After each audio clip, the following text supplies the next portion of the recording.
Jorge, malapit na kami. Hintay mo na lang kami dyan.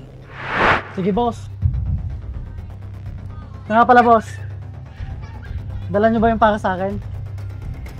Oo, huwag kang mag-alala. Sige, hintay mo na lang kami dyan. Sige, boss. Salamat.